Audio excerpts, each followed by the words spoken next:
많은 사람들이 젊을 때 은퇴를 너무 멀게만 생각합니다. 지금은 일할 수 있고 돈을 벌고 있고 건강도 괜찮기 때문에 은퇴라는 단어 자체가 실감나지 않습니다. 그래서 대부분은 나중에 준비하지 뭐, 아직 시간이 많아라는 생각으로 노후 준비를 뒤로 미룹니다. 하지만 시간이 흘러 어느새 은퇴 시기가 눈앞에 다가왔을 때 현실은 생각보다 훨씬 냉정합니다. 특히 준비 없이 맞이한 노후는 경제적인 불안정, 심리적인 공허함, 건강 문제까지 한꺼번에 겹치며 큰 후회를 남깁니다. 젊을 때 은퇴를 먼 미래의 일로만 여기고 제대로 된 준비를 하지 않으면 결국 수입 없는 노년을 갑자기 맞닥뜨리게 됩니다. 직장을 다니며 매달 들어오던 급여가 끊기고 새롭게 시작할 일자리도 마땅치 않으며 그동안의 생활 수준을 유지하는 것이 어려워집니다. 실제로 많은 은퇴자들이 월 150만 원 정도의 국민연금에 의존하는 생활을 하고 있습니다. 이 정도의 금액으로는 기본적인 생계는 유지할 수 있어도 갑작스러운 의료비, 주거비, 물가 상승을 감당하기에는 턱없이 부족합니다. 특히 우리 사회는 고령화가 빠르게 진행되고 있고 평균 기대 수명도 80세를 훌쩍 넘습니다. 다시 말해 은퇴 후에도 최소 2030년 이상의 시간이 남아있는데 이 긴 시간을 안정적으로 보내기 위해서는 반드시 경제적인 준비가 뒷받침되어야 합니다. 그러나 대부분의 사람들은 이 사실을 간과합니다. 아직 젊다, 시간이 많다, 나중에 해도 된다는 안일한 생각이 결국 경제적 불안을 키우는 원인이 됩니다. 예를 들어 30대 후반이나 40대 초반에 이미 소득의 일부를 노후를 위해 따로 모으거나 연금이나 장기 투자를 시작한 사람들은 은퇴 시점에 비교적 안정적인 준비가 되어 있습니다. 하지만 그런 준비 없이 소비만 늘리고 당장의 생활에만 집중한 사람들은 은퇴 후 곧바로 불안정한 상황에 처하게 됩니다.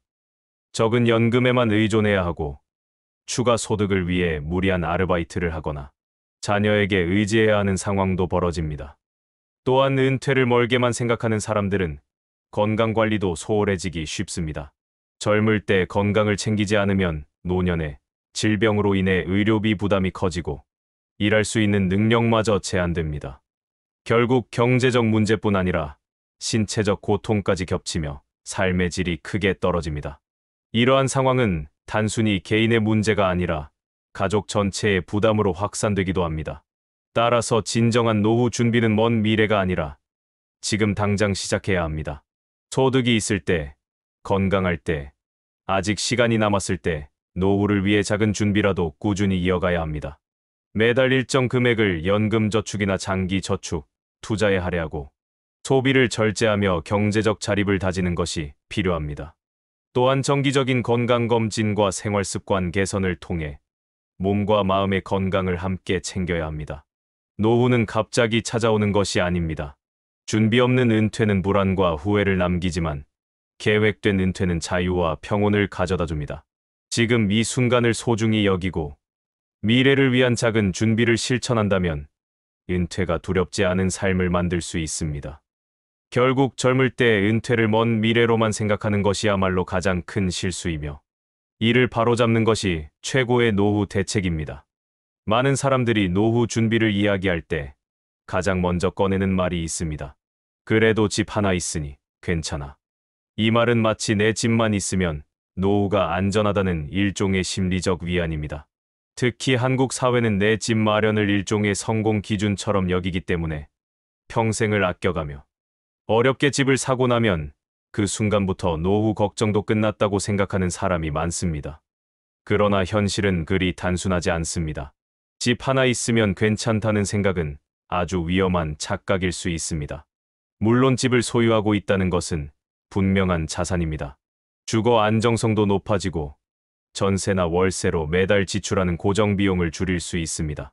그러나 여기에는 간과하기 쉬운 함정이 있습니다. 집을 가진 것과 실제 생활이 안정적인 것은 전혀 다른 문제입니다. 집은 단순히 소유만으로 끝나는 것이 아니라 유지관리, 세금 수리비 등 끊임없는 추가 비용이 따라오기 때문입니다.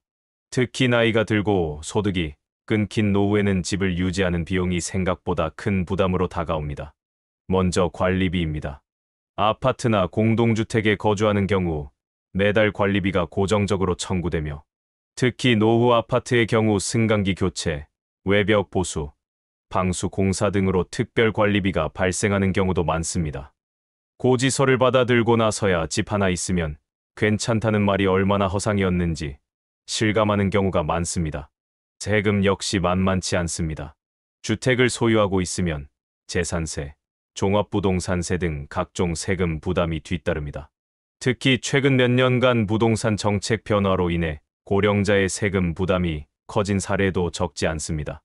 고정적인 소득 없이 연금 150만 원에 의존하는 상황에서 갑작스럽게 수백만 원대의 세금 고지서를 받게 되면 당장 생활비마저 위태로워집니다.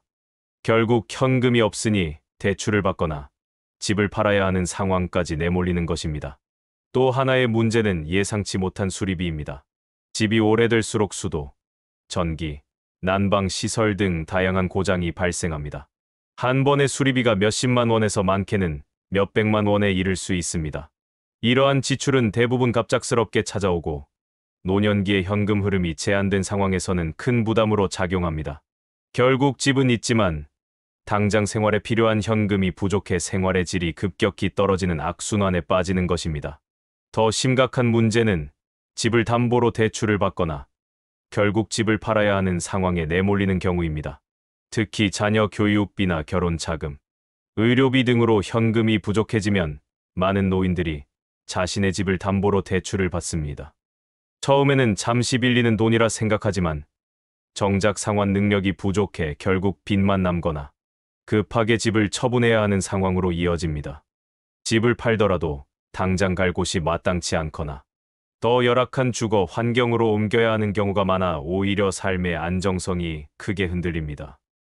이처럼 집 하나 있으면 괜찮다는 생각은 겉으로 보기엔 든든해 보여도 실제로는 현금 흐름이 막히고 예기치 못한 지출에 대처할 수 없는 취약한 상황을 만드는 원인이 될 수 있습니다.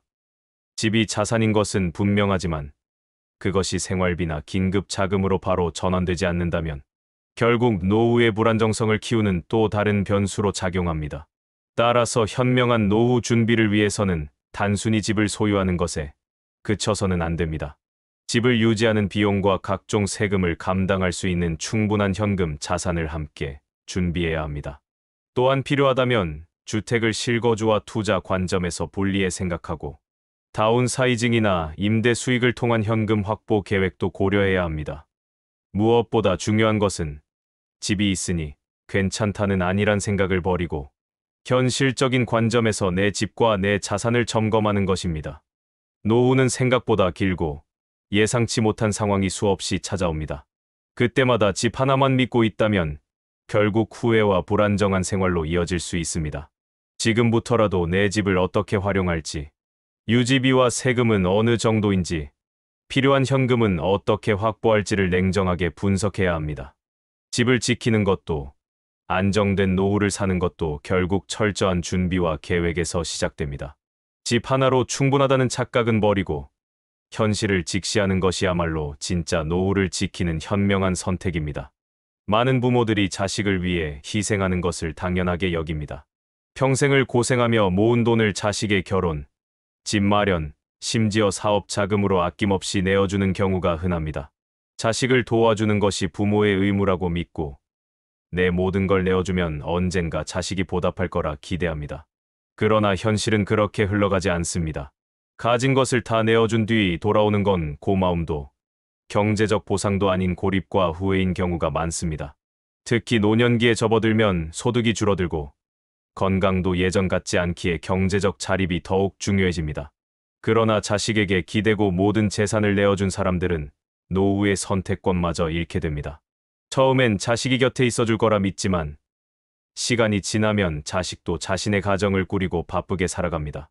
결국 부모는 외로운 시간을 홀로 감당해야 하고 생활비가 부족해지면 자식에게 손을 벌릴 수밖에 없는 상황이 반복됩니다. 예를 들어 평생 장사를 하며 어렵게 집 한 채와 퇴직금을 마련한 한 부모가 있었습니다. 그는 아들의 결혼을 위해 집을 담보로 대출을 받고 딸의 사업을 돕기 위해 퇴직금 대부분을 내주었습니다. 처음엔 자식들도 감사해하며 자주 찾아왔지만 시간이 지나면서 부모에 대한 관심은 점차 줄어들었습니다. 어느새 남은 건 대출 상환과 부족한 연금뿐이었고 의료비와 생활비 부담은 날로 커졌습니다. 결국 그는 선택권 없는 노년을 외로움 속에서 보내야 했습니다. 이처럼 자식에게 모든 걸 내어준 결정은 순간적으로는 뿌듯할지 몰라도 장기적으로는 부모 자신을 무너뜨리는 선택이 될 수 있습니다. 특히 자식의 상황이 예상과 다르게 흘러가거나 경제적 여유가 없을 경우 부모를 도울 여력조차 없는 현실에 부딪힙니다. 부모로서 자식을 돕는 일은 아름답지만 자신의 노후를 포기하면서까지 모든 걸 내어주는 것은 현명하지 않습니다. 또한 경제력과 선택권을 잃으면 인간관계까지 위축됩니다. 친구들과의 모임을 멀리하게 되고 스스로 위축된 채 집에만 머무르는 시간이 늘어납니다. 경제적인 여유가 없는 상황에서 취미생활이나 건강관리조차 어려워지고 우울감과 외로움이 깊어질 수밖에 없습니다. 결국 자식에게 기대고 모든 걸 내어준 결정은 노후의 안정성을 빼앗고 부모를 경제적 심리적으로 고립시키는 결과를 초래합니다. 부모의 역할은 자식을 돕는 것이지만 자신의 노후를 지키는 것 또한 중요한 책임입니다. 자식을 돕되 자신의 생존권과 존엄을 함께 지키는 균형이 필요합니다. 노후에는 내가 원하는 삶을 선택할 수 있는 경제적 여유와 자립이 필수입니다. 자식도 중요하지만 내 삶이 우선입니다. 가진 걸 모두 내어주고 후회하는 노후를 피하려면 지금부터라도 자신의 노후를 먼저 설계해야 합니다. 자식에게 기대는 대신 함께 살아가는 방법을 고민하고 내 삶의 주도권을 지키는 선택이야말로 후회 없는 노년을 만드는 가장 현명한 길입니다. 노후를 안정적으로 보내는 데 있어 가장 기본이 되는 것은 결국 건강입니다. 아무리 많은 돈을 모아두었다 해도 몸이 아프면 그 돈은 병원비로 빠르게 사라지고 계획했던 모든 일상이 무너집니다. 그런데도 많은 사람들이 건강을 쉽게 방치합니다. 젊을 때는 바쁘다는 이유로 은퇴 후에는 습관처럼 건강 관리를 미루며 살아갑니다. 하지만 시간이 지나 건강을 잃으면 그 어떤 재산도 소용없다는 사실을 뼈저리게 깨닫게 됩니다. 건강은 단순히 몸이 아프냐 안 아프냐의 문제가 아닙니다. 건강이 곧 삶의 자유를 결정합니다. 몸이 아프면 하고 싶은 것도 못하고 가고 싶은 곳도 갈 수 없으며 사람들을 만나는 일조차 힘들어집니다. 결국 집에만 머무르며 외로움과 우울 속에 갇히게 됩니다. 뿐만 아니라 병원비, 약값, 각종 치료비로 돈은 빠르게 줄어들고 노후 자산은 급격히 소진됩니다. 많은 사람들이 젊을 때는 아직 괜찮다, 시간이 없어서 운동은 못한다며 건강을 뒤로 미룹니다. 하지만 나이를 먹을수록 작은 병도 회복이 더디고 한번 무너진 건강은 쉽게 돌아오지 않습니다. 특히 혈압, 당뇨, 관절 질환 등 만성 질환은 관리하지 않으면 삶 전체를 지배하게 되고 병원에 가는 일이 일상이 됩니다. 결국 은퇴 후 평화로운 삶을 꿈꿨지만 병원과 약에 의존하는 불안한 노후로 전락하는 것입니다. 예를 들어 한 중년 남성이 평생 열심히 일해 내 집을 마련하고 자녀들도 독립시켰습니다. 하지만 정작 본인의 건강은 챙기지 않았습니다. 어느 날 갑작스럽게 심장질환으로 쓰러졌고 수술과 재활로 몇 년 동안 막대한 병원비가 들었습니다. 결국 그가 준비했던 노후 자산은 대부분 의료비로 사라졌고 평범한 일상조차 누리기 어려운 상황에 처했습니다. 반대로 꾸준히 건강을 관리한 사람들은 노후를 훨씬 자유롭고 안정적으로 살아갑니다.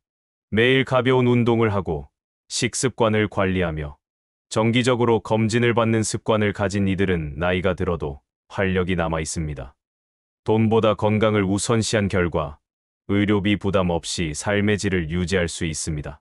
몸을 방치한 채 건강을 잃는 선택은 결국 돈도, 사람도, 자유도 잃게 만드는 가장 큰 실수입니다. 몸이 약해지면 사회적 관계도 단절되고 활동 범위가 줄어들며 자존감마저 무너집니다. 건강이 뒷받침되지 않는 노후는 외로움과 불안 속에서 살아가는 것과 다름없습니다. 결국 건강은 가장 확실한 노후 대책입니다. 아무리 바빠도, 아무리 시간이 없더라도 지금부터 몸을 돌보고 관리해야 합니다. 매일 30분의 걷기, 식습관 개선, 정기 검진만으로도 큰 차이를 만들 수 있습니다. 건강을 지키는 습관은 돈을 모으는 것보다 더 큰 자산이 됩니다. 노후를 평온하고 존엄하게 보내기 위해서는 건강을 잃기 전에 먼저 지켜야 합니다. 건강은 나이가 든 뒤 후회해도 돌이킬 수 없습니다. 지금 이 순간부터 자신의 몸을 소중히 돌보는 것이야말로 돈도, 사람도, 자유도 함께 지키는 가장 현명한 선택입니다. 노후를 준비하면서 많은 사람이 흔히 하는 착각 중 하나가 바로 혼자 살아도 괜찮다는 생각입니다.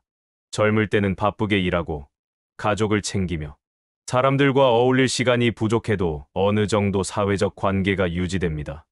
하지만 은퇴하고 일상에서 사람을 만나는 일이 줄어들면 자연스럽게 인간관계는 멀어지고 결국 고립으로 이어집니다.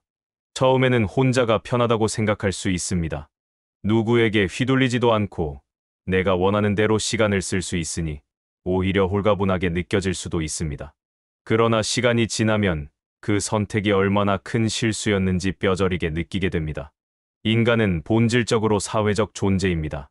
아무리 경제적 준비가 되어 있고 몸이 건강해도 사람과의 연결이 끊어지면 노후는 외롭고 공허해집니다.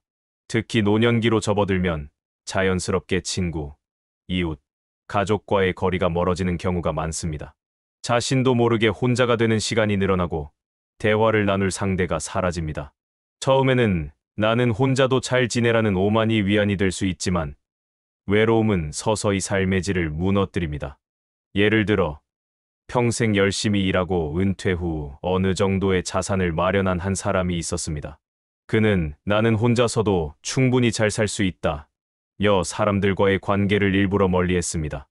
이웃과 인사도 나누지 않았고 친구 모임에도 나가지 않았으며 가족과도 연락을 자주 하지 않았습니다. 처음 몇 달은 자유로웠습니다. 그러나 시간이 흐르자 외로움이 깊어지고 몸이 아플 때 도와줄 사람도 위로해줄 사람도 없다는 사실을 깨달았습니다. 결국 그는 고립 속에서 우울감에 시달렸고 경제적 여유가 있음에도 삶의 만족도는 점점 떨어졌습니다. 반대로 노년에도 주변 사람들과 꾸준히 관계를 이어가는 사람들은 훨씬 건강하고 행복하게 살아갑니다.